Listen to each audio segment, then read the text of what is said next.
சர்வம் முருகார்ப்பணம்.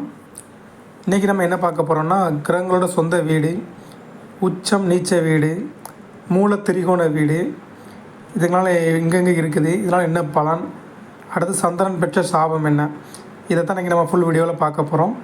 வீடியோக்குள்ளே போகிறதுக்கு முன்னாடி உங்களுக்கு சிவபெருமானை பிடிக்கும்னா சப்ஸ்கிரைப் பண்ணி லைக் பண்ணிடுங்க, சரிங்களா? இப்போ நீங்கள் ஸ்க்ரீனில் பார்க்குறீங்க தெரியுமா, இது அந்தந்த கிரகங்களோட சொந்த வீடு. இதை பற்றி நம்ம முன்னாடியே பார்த்துருக்கோம். இன்னொரு தடவை உங்களுக்கு பார்த்துருங்க. ஸ்க்ரீனில் இருக்குது பார்த்தீங்களா?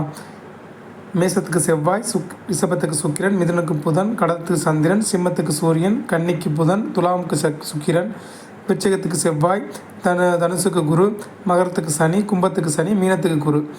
இவங்க தான் அந்த இடத்தோட அதிபதிகள். சொந்த வீட்டில் இருப்பதால் என்ன பயன்னா, எந்த கிரகத்தினோட சொந்த வீட்டில் இருக்கோ அது வந்து அதிக சக்தியோடு இருக்கும். அதனால் அதோட தசா புத்தி காலங்களில் நமக்கு நல்ல நன்மைகளை செய்யக்கூடிய வாய்ப்பு அதிகமாக இருக்கும், சரிங்களா? இப்போ நீங்கள் மேலே பார்க்குற ராசி கட்டத்தில் சந்திரன் வந்து கடகத்தில் இருக்கார். அப்புறம்னா என்ன அர்த்தம்னா, அவர் தன்னோட சொந்த வீட்டில் இருக்கிறாருன்னு அர்த்தம், சரிங்களா? அப்போ இந்த ஜாதகக்காரருக்கு என்ன இருக்குன்னா, சந்திரன் வந்து சொந்த வீட்டில் இருப்பதனால அதிக பலமாக இருக்குவார்.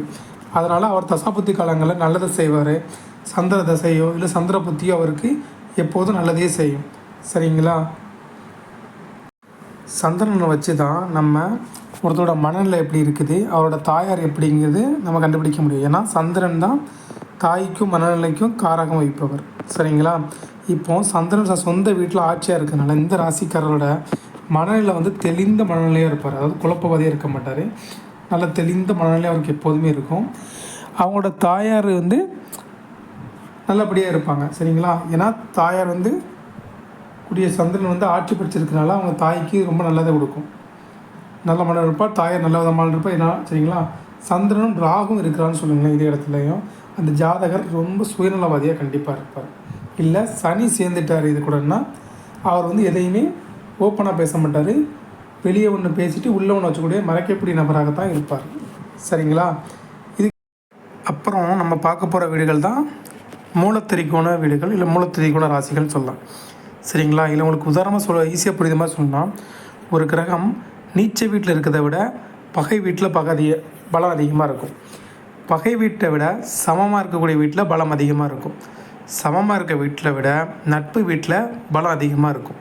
நட்பு வீட்டை விட ஆட்சி வீட்டில் பலம் அதிகமாக இருக்கும். ஆட்சி வீட்டை விட உச்ச வீட்டில் பலம் அதிகமாக இருக்கும்.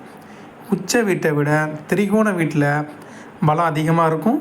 இந்த திரிகோண வீட்டில் இருக்கக்கூடிய கிரகங்கள் எந்த லக்கணமாக இருந்தாலும் எந்த ராசியாக இருந்தாலும் தீமைகள் செய்யாது, சரிங்களா? அதாவது செவ்வாய்க்கு மேசம் திரிகோண வீடு, சந்திரனுக்கு ரிஷபம் திரிகோண வீடு, சூரியனுக்கு சிம்மம் திரிகோண வீடு, புதனுக்கு கன்னி திரிகோண வீடு, சுக்கிரனுக்கு துலாம் திரிகோண வீடு, குருவுக்கு தனுசு, சனிக்கு கும்பம், சரிங்களா? இதில் அந்த கிரகங்கள் இருந்துன்னா அவைகள் கண்டிப்பாக தீமை செய்யாது. இதை தான் திரிகோண வீடுகள்மாங்க. முடிஞ்ச அளவுக்கு அந்த கிரகம் நன்மையை தான் செய்யும், சரிங்களா? அவங்களுக்கு புரிஞ்சிடுச்சா? இதில் ராகுகேதுக்கு வந்து நமக்கு கிடையாது வீடுகள். இந்த மற்ற கிரகங்களுக்கு நம்ம திரிகோண வீடை பார்த்துட்டோம். அதாவது இதோட வீடுகள் ஆட்சி வீடும் இதுவும் தான், சரிங்களா? சந்திரனை தவிர மற்ற எல்லா கிரகத்துக்கும் பார்த்திங்கன்னா அவங்களோட சொந்த வீடும் இதாக தான் இருக்கும். சந்திரன் மட்டும்தான் உச்சம் பெறக்கூடிய வீட்டில் உட்காந்துருக்கு. மிச்சம் எல்லாத்துக்கும் தன்னுடைய சொந்த வீட்டில் தான் திரிகோண வீடுன்னு இருக்கும். புரியுதா அவங்களுக்கு? இப்போ நம்ம பார்க்குறது கிரகங்களின் உச்சம் நீச்சம் வீடு, சரிங்களா? உங்களோட இடது பக்கம் இருக்கிறதுல உச்ச வீடுகளும் வலது பக்கம் இருக்கிறதுல நீச்ச வீடுகளும் இருக்கும், சரிங்களா?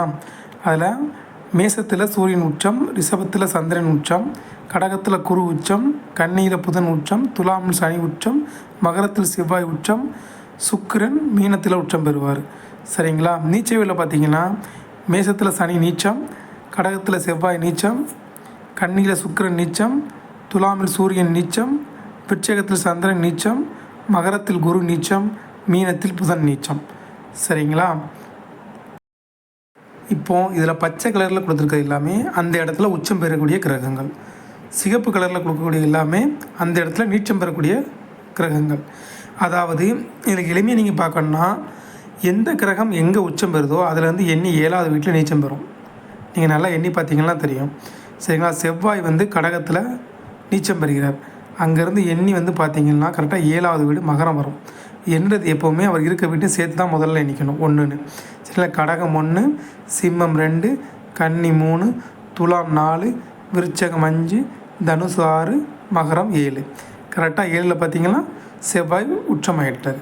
அப்போ குரு வந்து மகரத்தில் நீச்சமாகிறாரு. அப்போது மகரம் 1, கும்பம் 2, கன்னி 3, மேசம் 4, ரிஷபம் 5, மிதுனம் 6, கடகம் 7. கரெக்டாக பார்த்தீங்கன்னா 7ஆம் இடத்துல உச்சம் ஆகிட்டார். எப்போவுமே ஒரு கிரகம் எந்த இடத்துல உச்சம் பெறுதோ அதுக்கு 7ஆம் இடத்துல நீச்சம் அடைஞ்சிரும். இப்போ நம்ம அதோட சக்திகளை ஒரு சதவீதம் மாதிரி எடுத்துக்கலாம். சரிங்களா? இப்போ அந்த கிரகம் பகை வீட்டில் இருக்குன்னா 10% சக்தியோடு இருக்குதுன்னு அர்த்தம். சமமான வீட்டில் இருக்குன்னா 25% சக்தியோடு இருக்குதுன்னு அர்த்தம். நட்பு வீட்டில் இருக்குன்னா 50% சக்தியோடு இருக்குதுன்னு அர்த்தம். இதே தன்னோட சொந்த வீட்டில் இருக்குன்னா 75% சக்தியோடு இருக்குதுன்னு அர்த்தம். இதே உச்சம் பெற்ற வீட்டில் இருக்குன்னா அது 100% சக்தியோடு இருக்குதுன்னு அர்த்தம். இதே நீச்ச பங்கம் அப்படின்னு ஒன்று இருக்குது. அதாவது நீச்சம் அடைஞ்சாலும் அதில் வந்து ஒரு விதிவிலக்கு இருக்குது. விதின்னு ஒரு விதிவிலக்கு இருக்குல்ல. நீச்சம் அடைஞ்சாலும் நீச்ச பங்கத்துக்குன்னு சில விதிமுறைகள் இருக்குது. அப்படி அடைஞ்சதுன்னா அந்த கிரகம் 120 பங்கு சக்தி அடைஞ்சதாக ஆயிரும். அதாவது எக்ஸ்ட்ரா மார்க்குக்கு போயிடும். மூலத்திரிகோண விட நம்ம அதுக்கே சொல்லியிருக்கோம். அது வந்து 150 மார்க் வரைக்கும் போட்டுக்கலாம். இதெல்லாம் நம்ம போக போக பார்ப்போம். அதாவது யார் யார் பகை, எந்தெந்த வீடு சமம், எந்தெந்த வீடு நட்பு, எல்லாத்தையும் நம்ம போக போக சொன்னால் தான் உங்களுக்கு புரியும். சரிங்களா? இப்போது நீங்கள் இந்த உச்ச நீச்சம் எங்கெல்லாம் அடையுது அப்படிங்கிறத மட்டும் நல்லா பார்த்து வச்சுக்கிடுங்க. உச்சத்திலே அதி உச்சம்னு ஒன்று இருக்குது. அதாவது ஒரு குறிப்பிட்ட நட்சத்திரத்தில் மட்டும்தான் கிரகங்கள் அதி உச்சம் அடையும். சரிங்களா? அதையும் நம்ம வார காலத்தில் பார்க்கலாம். இப்போ சந்திரனை வச்சு ஒரு இது பார்க்கலாம். சந்திரன் வந்து ரிஷபத்தில் உச்சம் பெறுவாருங்கிறது எல்லாத்தையும் பார்த்துட்டீங்க. இப்போ ஆனால் ரிஷபத்தில் 3 நட்சத்திரம் இருக்குது.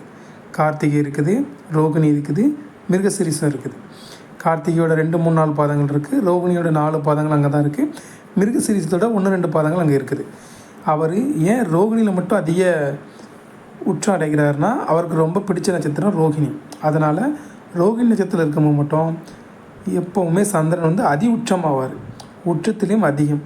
சரிங்களா? இப்படி மற்ற கிரகங்களுக்கும் ஒரு நட்சத்திரம் இருக்குது. நம்ம வருங்காலத்தில் பார்க்கலாம். இதனால் அவருக்கு சில பக்க விளைவுகளும் ஏற்பட்டது. அது என்னங்கிறதே நம்ம இன்றைக்கி பார்க்கலாம். நம்ம முதல்ல பார்த்துருப்போம் சந்திரன் எந்த நட்சத்திரத்தை கூட இருக்காரோ அதை நம்ம திதி நட்சத்திரம் எல்லாத்தையுமே இன்றைக்கி முடிவு பண்ணுவோம். சரிங்களா? அதுக்கு நம்ம 27 நட்சத்திரத்தை சொல்லியிருப்போம். இந்த 27 நட்சத்திரத்துக்கு ஒரு கதை உண்டு. தட்சன்னு ஒருத்தர் இருந்தார். அவருக்கு மொத்தம் 27 பெண்கள். அந்த 27 பெண்களும் தான் 27 நட்சத்திரங்கள். சரிங்களா? அந்த 27 பேரையும் சந்திரன் வந்து திருமணம் செஞ்சுக்கிட்டார். மொத்தம் 27 பேர். அதில் ரோகிணியும் ஒருத்தர். ஆனால் இவர் வந்து இந்த ரோகிணி மேல் மட்டும் அதிக காதலை வெளிப்படுத்தினார். மீதி இருக்கிற 26 பேரையும் காதலை வெளிப்படுத்தலை. இதனால் அந்த 26 பேருக்கும் ரொம்ப மன வருத்தமாச்சு. உடனே அவங்க போய் தன் தந்தையோட தச்சன்ட்ட போய் சொன்னாங்க, இந்த மாதிரி அவர் வந்து ரோகிணி கூட மட்டும்தான் இருக்கார், எங்கள் கூட சரியாக பேசுகிறதில்லன்னு சொன்ன உடனே தச்சன் போய் சந்திரன்ட்ட சொன்னார், இந்த மாதிரி எல்லா மனைவிகளிடமும் நீ சரிசமமான பாசத்தை காட்டணும், அதான் உன்னோட கடமை. ஆனால் நீ ஒரு மனைவியிடம் மட்டும் பாசம் அதிகமாக காட்டுற அப்படின்னு சொல்லி கேட்கும்போது சந்திரன் ஆணவத்தோடு மேலேருந்து பேசிட்டார். இதெல்லாம் கண்டுக்காமல் நான் என்னோடய விருப்பப்படி தான் நான் இருப்பேன், நான் சந்திர பகவான், என்னோடய சக்தி அப்படி இப்படின்னு பேசுகிற உடனே தட்சனுக்கு கோபம் வந்து சாபம் கொடுத்துட்டார். உன்னோட எந்த அழகும் திறமையும் சக்தியும் உனக்கு எது இருக்குதுன்னு சொல்லி ஆணவத்தில் நடந்துக்கிட்டியோ அது அப்படி படிப்படியாக குறைஞ்சி அழிஞ்சு போகட்டும் அப்படின்னு சொல்லி சாபம் கொடுத்துட்டார். இதனால் என்ன ஆச்சுன்னா சந்திரன் வந்து முழு சந்திரனாக வளர்ந்துக்கிட்டு இருந்த சந்திரன் தேய்பிறையாக தேய ஆரம்பிச்சிட்டார். அப்படி கொஞ்சமாக தேய்ச்சி அவர் ரொம்ப சுருங்க ஆரம்பிச்சிட்டார். கிட்டத்தட்ட 12-13 நாளாக அவர் தேய ஆரம்பிச்சிட்டார். அவரும் என்னெல்லாமல் பூஜை பண்ணி பார்த்தா சரி வரல. கடைசியில் என்ன பண்ணலான்னு தெரிஞ்சுக்கிட்டு முதல் கடவுள் அதாவது சிவன் ஆதிம் அவரே அந்தமும் அவரேன்னு நினச்சி அவரை நோக்கி தவம் இருக்க ஆரம்பித்தார். சந்திரனோட கண்ணீருக்கு சிவனும் மனம் இறங்கி அவர் முன்னாடி காட்சி கொடுத்து என்ன செஞ்சார்னா, அந்த சாபம் போகணும்னா சாபம் பலிக்காத ஒரே கடவுள் யாருன்னா சிவன் தான். அதனால் சந்திரனை எடுத்து தன்னுடைய தலையில் சூடி கொண்டார். அதை தான் பிறை சூடிய மன்னனாக அடிமோம். நம்ம நீங்கள் பார்த்தீங்கன்னா தெரியும், சிவனோட படத்தில் ஃபுல்லாமே தலை மீது சந்திரன் அரை வட்டத்தில் இருக்கும். இதுக்கு காரணம் இந்த சாபத்திலிருந்து அவரை காப்பாற்றக்காண்டி சந்திரனை தூக்கி தன் தலையில் வச்சுக்கிட்டார். வச்சதால் என்னாச்சுன்னா அதுக்கப்புறம் அவர் என்ன சொன்னார்னா, இப்போ நீ தேய்கிறது சாபம் இருக்குது, அதனால் அந்த சாபத்தின்படி 15 நாள் தேய்வை, அதுக்கு அடுத்தால் என்னோட இப்போ சக்தியால் 15 நாள் வளர்ந்து மறுபடியும் உன்னுடைய உருவத்தை எடுப்பேன். இப்படி மாறி மாறி அந்த சாபமும் நடக்கும், ஆனால் உனக்கு அழிவு வராமல் நீ இருப்ப அப்படின்னு சொல்லி சிவன் வந்து ஆசி வழங்கினார்.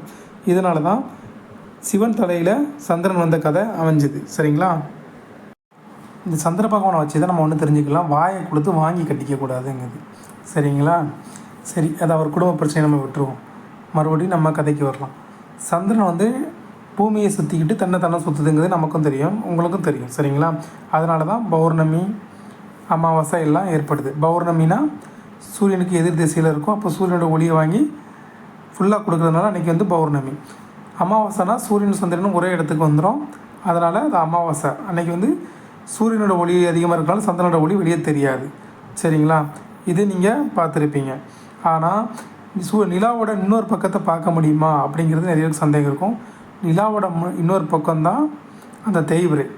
இப்போ நம்ம நிலா வந்து பாதி தேஞ்சி தெரியுது, பாதி தெரியல அப்படின்னா அந்த தெரியாமல் இருக்க பகுதி தான் சூரியனோட ஒளிப்படாத பகுதி. அது வந்து அந்த வெளிச்சம் இல்லாதனால தான் நமக்கு அந்த பகுதி தெரிய மாட்டேங்க. தவிர நம்மளை பொறுத்த வரைக்கும் நிலா வந்து 2 பக்கத்தையுமே பூமிக்கு காட்ட தான் செய்யுது. சரிங்களா? நம்ம இன்னொரு வீடியோவில் பார்க்கலாம் இதை பற்றி, ஜாதகத்தை பற்றி. இன்னும் வீடியோ உங்களுக்கு பிடிச்சிருந்தா சப்ஸ்கிரைப் பண்ணவும் லைக் பண்ணவும் மறந்துடாதீங்க. சர்வம் முருகார்ப்பணம்.